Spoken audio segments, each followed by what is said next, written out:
Insya Allah pada kesempatan malam hari ini kita tidak akan lama ya, mengingat malam ini adalah malam ganjil. Jadi kita sedikit memanfaatkan waktu untuk kajian. Setelah itu monggo dilanjutkan yang ingin mengkhatamkan Al-Qur'annya dan tilawahnya masing-masing. Bismillahirrahmanirrahim. Assalamualaikum warahmatullahi wabarakatuh. Alhamdulillah wassalatu wassalamu ala Rasulillah wa ala alihi wa sahbihi wa man walah. Wala haula wala quwwata illa billah. Allahumma salli wa sallim ala nabiyyina Muhammad wa ala alihi wa sahbihi wa man tabi'ahum bi ihsanin ila yaumiddin, amma ba'd. Ayyuhal ikhwah, tibtum wa taba sa'yukum wa tabawwa'tum minal jannati manzila. Alhamdulillah, Allah Subhanahu wa taala memberikan kepada kita kenikmatan yang agung, kenikmatan yang harus kita jaga, kenikmatan yang harus selalu kita syukuri. Kenapa? Karena dengan syukur Allah Subhanahu wa taala akan menambahkan kepada kita nikmatnya. Tidak bosan kami menyemangati ikhwah dan teman-teman sekalian, usaha apapun yang kita berikan untuk Allah Subhanahu wa taala di dalam kita memperjuangkan agamanya, di dalam kita menuntut ilmu untuk memperdalam agama kita, yakinlah dengan janji yang Allah Subhanahu wa taala berikan. Yakinlah dengan sabda Nabi kita Muhammad sallallahu alaihi wasallam yang harus kita pegang erat-erat, yang harus kita yakini betul-betul, karena sesungguhnya barang siapa yang menuntut ilmu, Allah Subhanahu wa taala akan mudahkan jalannya ke surganya kelak. Man salaka tariqan yaltamisu fihi ilman, ya. Hadis yang selalu kami bawakan ketika akan memulai kajian. Barang siapa yang meniti jalan untuk menuntut ilmu, sahalallahu lahu bihi tariqan ila jannah, maka Allah Subhanahu wa taala akan memudahkan langkahnya nanti menuju surganya. Maka kita harus berikan di setiap kehidupan kita jatah untuk menuntut ilmu. Bahkan para ulama zaman dahulu semua hidupnya diberikan untuk menuntut ilmu. Bahkan untuk sekedar menikah mereka tidak sempat ya, menikah yang menurut kita secara umum itu adalah sebuah esensial kehidupan ya, sesuatu kebutuhan yang primer, kebutuhan yang tidak dilaksanakan, tapi ternyata beberapa ulama ya tidak menikah. Kenapa? Karena asik mereka menuntut ilmu. Takut ketika setelah menikah ya, kelezatan, kenikmatan menuntut ilmu ya, kenikmatan mengkaji hadis, kenikmatan mengkaji ilmu-ilmu yang lain itu akan tergantikan dengan kenikmatan duniawi. Apabila kita sedikit mengulik tentang sejarah, ada beberapa banyak ulama yang namanya berseliweran, kita sering mendengarnya, tapi mereka tidak menikah. Karena apa? Mengutamakan menuntut ilmu, ya. Tapi tentu ini adalah bukan sesuatu anjuran yang lazim, karena nikah sendiri itu adalah sunnah Nabi kita Muhammad SAW. Para ulama, mereka yang tidak menikah bukan tidak suka, bukan menolak anjuran Nabi, tapi ya namanya kehidupan. Sebagaimana orang ya di sekitar kita ada yang telat menikah karena bekerja ya, keasikan bekerja akhirnya lupa menikah, baru di atas umur 30-an ya baru menikah dan melangsungkan kehidupan. Ini adalah yang perlu kita contoh bagaimana semangat para ulama zaman dahulu untuk menuntut ilmu dan memperdalam agama. Bahkan ada beberapa ya kisah nyata juga orang-orang yang ya tidak menikah karena mengutamakan hal-hal yang lain yang lebih penting di dalam kehidupannya. Ada mungkin yang tidak menikah karena ingin merawat orang tuanya, yang ditakutkan nanti setelah menikah dia tersibukkan dengan mengurusi istrinya ya, kemudian orang tuanya sendiri terlupakan. Dan ini adalah suatu kehidupan yang harus kita jalani, bagaimana kita harus mengutamakan yang utama daripada yang biasa, sebagaimana kita harus mengutamakan yang wajib daripada yang sunnah, sebagaimana kita mengutamakan yang sunnah daripada yang mubah. Kemudian salawat serta salam semoga selalu tercurah kepada junjungan kita Nabi Agung Muhammad sallallahu alaihi wasallam, semoga kita semua yang hadir dalam kesempatan malam hari ini Allah Subhanahu wa taala berikan kesempatan untuk mendapatkan syafaat dari Nabi kita Nabi Agung Muhammad sallallahu alaihi wasallam. Di sini kita akan melanjutkan materi yang kemarin, yaitu adalah tentang bagaimana sosok Nabi Agung, ya, Abul Anbiya, bapaknya para nabi, Nabiullah Ibrahim alaihissalam, tentang semangat beliau dalam mendakwahkan akidah yang murni, tentang semangat beliau yang memunirkan ajaran Islam.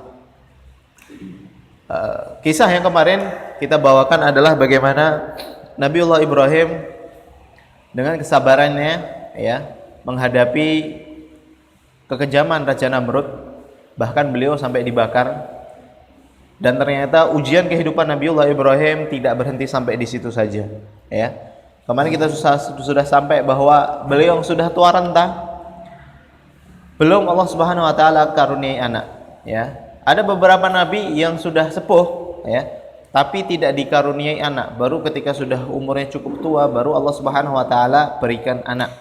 Ini adalah salah satu optimisme yang harus kita ambil dari para nabi. Mereka tidak pernah sekalipun putus semangat. Mereka tidak pernah sekalipun putus asa, ya. Kenapa? Karena yang namanya dunia ini adalah hanya sementara. Yang diperintahkan Allah Subhanahu wa taala kepada kita adalah berdoa. Berdoa dan berdoa. Kenapa? Karena doa sendiri para ulama menjelaskan tidak ada ruginya apabila kita berdoa kepada Allah Subhanahu wa taala. Walaupun apabila itu menurut kacamata kita sebagai manusia biasa, doa tersebut di dunia tidak pernah dikabulkan, ya. Maka ulama menjelaskan ada 3 kemungkinan dari doa yang kita ungkapkan. Contoh sederhana, misalkan kita meminta kepada Allah Subhanahu wa taala agar diberikan rumah yang bagus, ya. Kemungkinan yang pertama, Allah Subhanahu wa taala mengabulkan doa yang kita panjatkan. Allah berikan kepada kita rumah. Di mana? Di dunia. Kemungkinan yang kedua, Allah Subhanahu wa taala tidak langsung mengabulkan doa kita, ya, menunda doa kita. Karena apa? Karena Allah lihat, apabila kita meminta rumah sekarang kemudian Allah mengabulkan begitu saja, itu cukup dirasa tidak bijak untuk kehidupan orang tersebut. Kenapa? Karena dimungkinkan ketika dia punya rumah yang bagus, akhirnya dia malas untuk sholat jamaah, akhirnya malas bersosialisasi, akhirnya dia malas untuk melakukan hal-hal kebaikan yang lain. Kenapa? Karena terlalu nyaman menikmati rumahnya.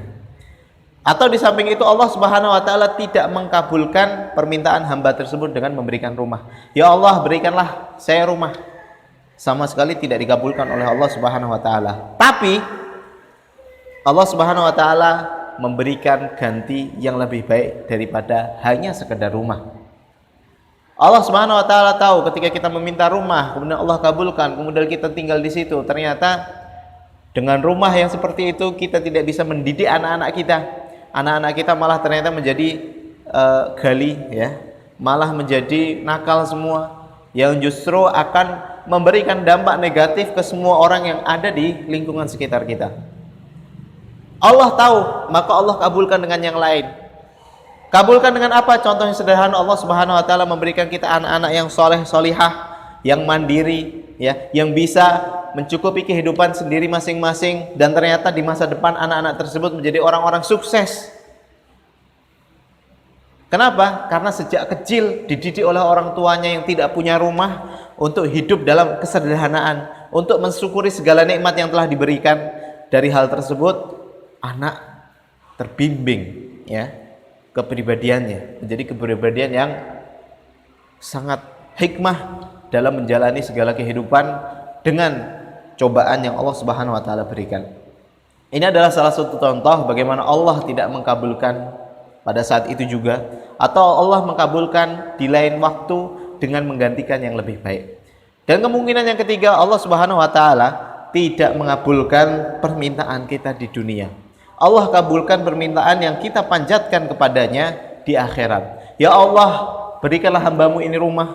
Allah tidak mengabulkan. Allah mengabulkan jadi mana? Allah mengabulkan doa yang kita panjatkan di akhirat. Apabila eh, ada pertanyaan, kemudian kita diperintahkan untuk memilih ya antara dua pilihan, kita pengen rumah di dunia atau di akhirat, ya, di dunia atau di akhirat. Mari kita jawab masing-masing dengan pertanyaan tersebut, ya. Dan pasti 100% ya, kita semuanya akan menjawab rumah di akhirat, ya.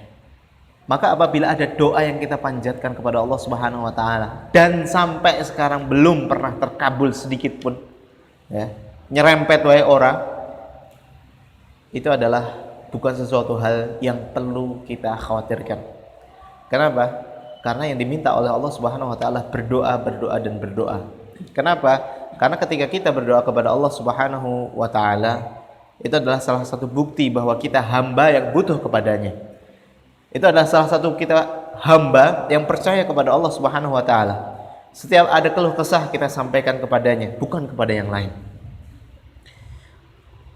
Maka orang-orang tersebut adalah orang-orang yang sangat beruntung karena Allah Subhanahu wa taala mengabulkan keinginan yang dia minta di surganya.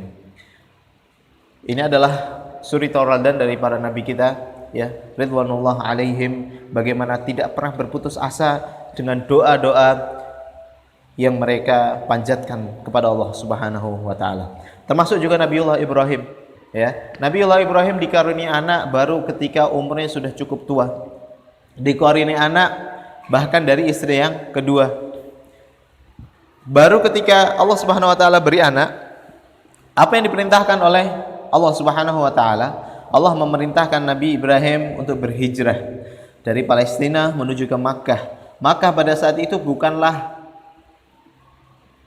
hunian yang layak. Makkah pada saat itu bukanlah perkampungan. Makkah pada saat itu hanyalah bebatuan sepanjang mata memandang. Makkah pada saat itu hanyalah batu-batuan kering kerontang. Mekah pada saat itu hanyalah pegunungan yang tidak ada sedikit pun sumber kehidupan. Tak ada air, tak ada makanan, tak ada sama sekali. Tapi ketika Nabi Ibrahim diperintahkan Allah Subhanahu wa taala, yang diungkapkan Nabiullah Ibrahim adalah sami'na wa ata'na, kami mendengar dan kami taat. Dan itu adalah potret kehidupan seorang muslim ketika diperintah Allah Subhanahu wa taala di dalam sunnah nabinya, di dalam Al-Qur'an kalam firman-Nya, seorang hamba, ya, harus sami'na wa ata'na, kami mendengar dan kami taat. Kenapa? Karena pasti di belakang hal-hal tersebut banyak sekali hikmah yang Allah Subhanahu wa taala berikan kepada kita.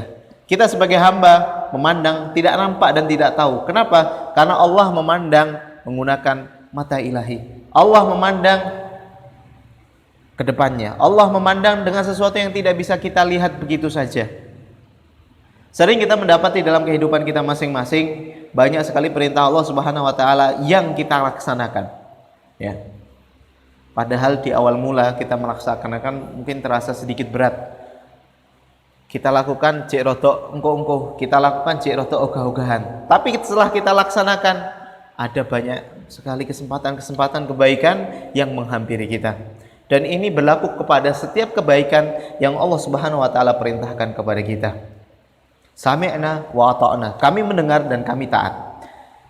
Dan itu adalah yang dilakukan oleh Nabiullah Ibrahim. Beliau membawa anak dan istrinya menuju Makkah yang jaraknya sangat jauh sekali dari tanah Syam. Sampai di Makkah, ya, ditaruh begitu saja di tanah tandus kerontang, ya. Kemudian apa wasiat yang diungkapkan oleh Nabiullah Ibrahim alaihissalam? Kita sebagai manusia biasa, apabila meninggalkan anak kita di tanah rantau, apabila anak kita akan meninggalkan kita menuju tanah rantaunya, ya, apa yang kita siapkan untuk anak tersebut? Ya. Secara umum kita pasti akan menyiapkan apa? Bekal makanan yang cukup. Digawe makanan favoritnya. Misalkan anaknya senang tempe orek. Misalkan anaknya senang sambal teri, misalkan anaknya senang sambal kentang, ya, pasti akan dibekali, ya. Bekalnya pun nggak nanggung-nanggung, bisa mungkin satu kardus full isinya panganan tok. Kenapa? semoga dengan makanan ini anak saya tidak kelaparan ya di tanah perantauan. Ini adalah kita sebagai manusia secara umum. Tapi itu bukanlah yang terjadi kepada Nabiullah Ibrahim. Nabiullah Ibrahim ya, setelah meninggalkan anak dan istrinya ya di tanah kering kerontang penuh bebatuan, Nabiullah Ibrahim berdoa kepada Allah Subhanahu wa taala. Apa yang diminta oleh Nabiullah Ibrahim? Yang diminta oleh Nabiullah Ibrahim adalah Rabbana liyuqimus shalah ya. Ya Allah, ya Tuhanku, semoga anak cucuku yang aku tinggalkan di sana ya, liyuqimus shalah. Mereka termasuk hamba-hambamu yang apa? Yang mendirikan salat untukmu. Rabbana inni askantu ya, min dzurriyyati biwadin ghairi dzi zar'in. Ya Allah, ya Tuhanku, ya, aku meninggalkan apa? Keturunanku biwadin ghairi dzi zar'in ya, di tanah tandus ya, yang tidak ada apa? Yang tidak ada tumbuh-tumbuhannya. Rabbana liyuqimus shalah. Ya Allah, ya Tuhanku, semoga mereka menjadi hamba yang selalu menunaikan salat. Faj'al af'idatan minan nasi tahwi ilaihim ya. Semoga Engkau jadikan apa? Af'idatan nas ya. Manusia-manusia, af'idatun minan nas, yaitu adalah pikiran-pikiran manusia ya, tertuju kepada mereka semua. Maka tidak heran doa ini pun terkabul ya. Makkah Al-Mukarramah menjadi tujuan semua umat muslim seluruh dunia. Yang ajaib lagi, setelah ini apa yang didoakan oleh Nabiullah Ibrahim? Yang didoakan oleh Nabiullah Ibrahim adalah warzuqhum minas tsamarat la'allahum yashkurun. Dan ya Allah, berikan rezeki kepada mereka ats-tsamarat, buah-buahan ya. La'allahum yashkurun, semoga mereka bisa bersyukur dengan nikmat yang telah Engkau berikan. Kita apabila membaca situasi ini dengan logika kita sebagai manusia biasa ya, jemaah sekalian, maka Al-Mukarramah kondisinya seperti apa? Tandus, kering, bebatuan, tidak ada air, tidak ada pepohonan. Pepohonan ada, tapi apa? Yang hanya ranting-ranting saja. Maka Al-Mukarramah itu ada bentuknya pegunungan, semuanya isinya batu-batuan. Nabi Ibrahim diperintahkan Allah untuk meninggalkan anak dan istrinya di situ. Kemudian Nabi Ibrahim berdoa, ya Allah, semoga berikan Engkau, ya, berikanlah kepada mereka rizkimu. Apa itu? Buah-buahan. Apakah doa tersebut masuk akal? Ya.